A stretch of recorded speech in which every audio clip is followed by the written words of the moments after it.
Unggahan video perihal adanya tempat yang disebutkan bisa dipergunakan untuk melepaskan stres atau self-healing dengan biaya Rp100.000 viral di media sosial Twitter pada Senin 22 November 2021. Tampak dalam video tersebut, pasangan yang memakai baju pelindung dan face shield lalu kemudian menghancurkan sejumlah barang di dalam ruangan atau dikenal dengan nama break room. Barang-barang yang dihancurkan seperti televisi, botol kaca, dan lainnya. Lantas, bagaimana faktanya dan apa itu break room? Saat dikonfirmasi Kompas.com, manajer break room Siska Febriana membenarkan adanya ruangan untuk self-healing seperti yang ramai di media sosial tersebut. Siska menjelaskan, bisnis tersebut sudah dijalankannya sejak 2019 dan bertempat di Jalan Muara Karang Barat nomor 41 RT 1 RW 8 Pluit Penjaringan, Jakarta Utara. Siska mengatakan dirinya membangun break room tersebut karena melihat perilaku orang-orang di Jakarta.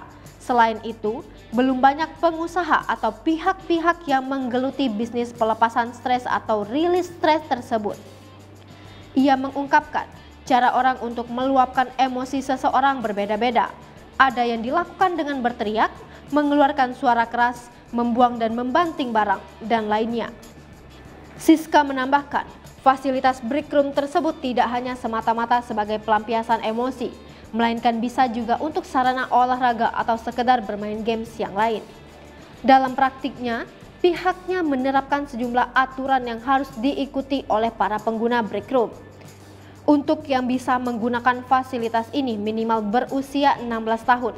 Jika ada anak kecil yang masuk pun boleh, tapi harus ada orang tua pendamping. Dan untuk wear pack dan lain-lain bawa sendiri, karena tidak disediakan untuk di bawah umur. Kemudian, pelanggan diminta untuk membaca prosedur penggunaan break room dan ada perjanjian hitam di atas putih. Isi perjanjian itu menerangkan bahwa pengunjung yang masuk ke break room jika nanti ada cedera atau kejadian yang tidak diinginkan, hal itu sepenuhnya tanggung jawab masing-masing pengunjung. Untuk pengunjung yang sudah membeli paket untuk masuk ke break room, akan disediakan wear pack, sepatu keamanan, sarung tangan, penutup kepala seperti helm face shield.